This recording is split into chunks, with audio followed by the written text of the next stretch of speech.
Bem-vinda e bem-vindo ao canal Neurooftalmo em áudio, seu espaço de atualização em neurooftalmologia. Hoje a gente vai discutir um tema super importante, o diagnóstico diferencial do edema do nervo óptico. Vamos focar numa condição que pode mimetizar, que pode parecer muito com o edema, principalmente em crianças, que são as drusas de disco óptico, as DDO. A ideia é analisar alguns artigos de revisão, entender o que são essas drusas, por que elas são um desafio diagnóstico na pediatria e, claro, como diferenciar do edema de papila verdadeiro para a gente evitar aquelas investigações mais invasivas, né? Exatamente. As DDO, basicamente são depósitos acelulares, né? Podem ser intra- ou extracelulares ali no disco óptico, e com o tempo é comum elas calcificarem. Agora, a causa exata, a patogênese, isso ainda é um pouco incerto, sabe? Então não se sabe exatamente por que elas se formam. Tem teorias, né?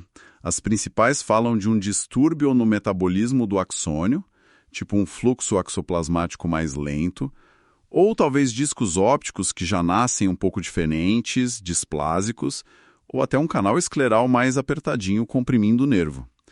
Mas essa do canal pequeno, olha, tem estudo recente com um OCT que meio que questiona essa hipótese. Entendi. E a frequência disso em crianças? É comum? Olha, em crianças, a prevalência é estimada em uns 0,4%.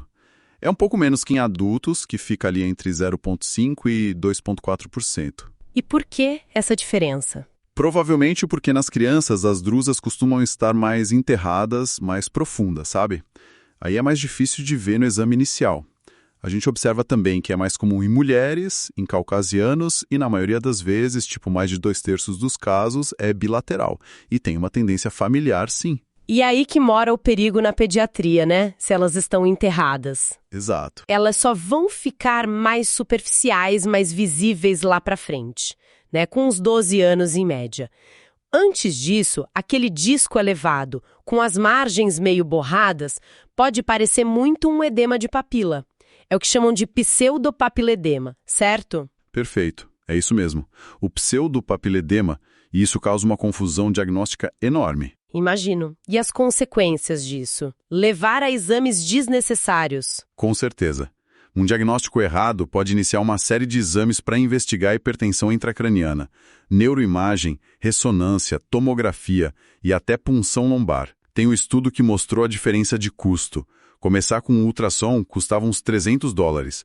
Começar com neuroimagem já pulava para mais de 1.100. Nossa, que diferença! E o pior, né? Tem dados que mostram que mais da metade, 50, 55% das crianças que inicialmente recebem o diagnóstico de papiledema, na verdade tem DDO.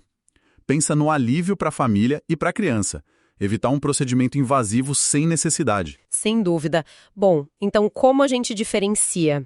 Começando pelo exame de fundo de olho mesmo, o que a gente procura. Ok, no fundo de olho, nas DDO, mesmo as enterradas, a gente vê o disco elevado, as margens podem estar borradas, mas geralmente os vasos sanguíneos que passam por cima, eles não ficam tão obscurecidos, sabe?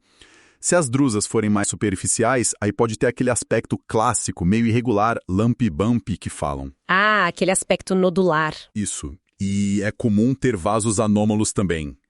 A artéria cílio-retiniana aparece bastante, quase metade dos casos. E os vasos podem ser mais tortuosos. A visão central costuma ser normal, mas pode ter um defeito pupilar aferente relativo, o DPAR, se for um caso assimétrico. E o edema verdadeiro, quais os sinais clássicos para comparar? Já no edema verdadeiro, os sinais são outros. Aí sim tem o obscurecimento dos vasos ali na margem do disco, o disco fica mais avermelhado, hiperemiado, pode ter hemorragias, aquelas manchas algodonosas, as linhas de Patton. Mas, olha, preciso admitir, diferenciar um edema leve de uma drusa enterrada só olhando, às vezes é bem difícil. Imagino. É aí que entram os exames complementares, então. Qual seria o primeiro a pedir, geralmente? A ultrassonografia ocular, o modo B, é tido como padrão ouro para a drusa calcificada. Ela mostra bem aquele ponto brilhante hiperecogênico e a sombra acústica atrás. A sombra é importante. Fundamental. Mas a limitação, principalmente em criança, é que ela não pega bem as drusas enterradas que ainda não calcificaram. Aí, nesses casos, o OCT que vê mais fundo, o ED-OCT, pode ser melhor que o ultrassom. Entendi, o ED-OCT.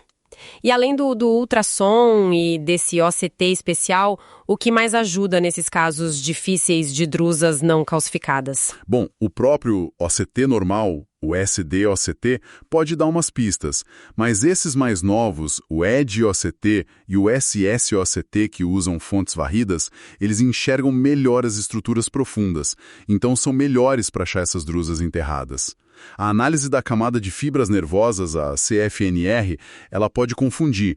Às vezes está mais grossa na drusa enterrada, parecendo edema leve, e às vezes está mais fina nas drusas superficiais.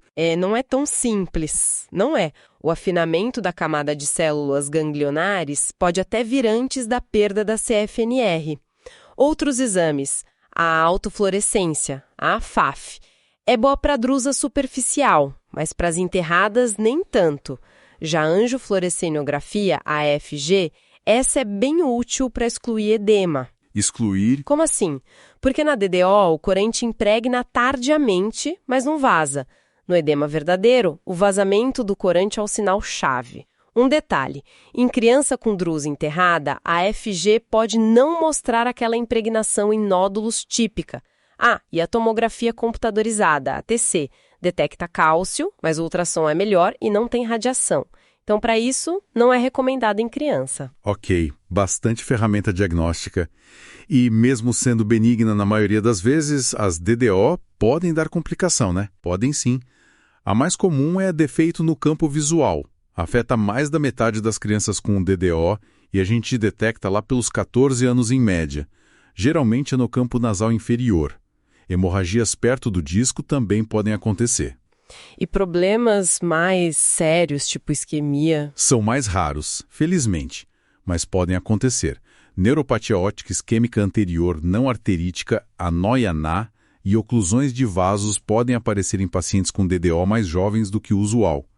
E membrana neovascular dicoroide, a MNVC, também é rara, mas talvez um pouquinho mais frequente em crianças com DDO. Entendido. E para fechar essa parte, como é o manejo de forma resumida? O foco número 1 é sempre, temos certeza que não é edema verdadeiro. Descartou edema, confirmou DDO? Aí geralmente a conduta é observar, acompanhamento clínico, repetir os exames de imagem de tempos em tempos, fazer campo visual seriado.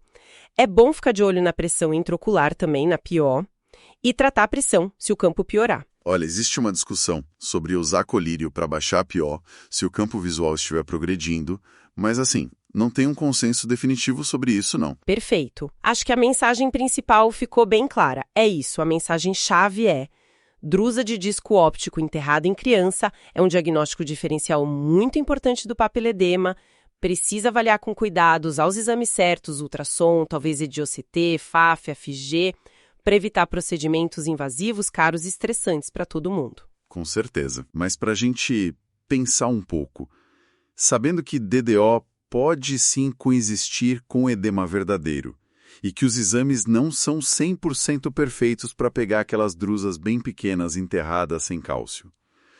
Será que a gente pode ficar totalmente tranquilo ao descartar hipertensão intracraniana só porque achou possíveis drusas? Especialmente se a criança tem algum sintoma neurológico, mesmo que sutil. Achar DDO não exclui automaticamente que possa ter um edema junto, né? É algo para se ter sempre em mente.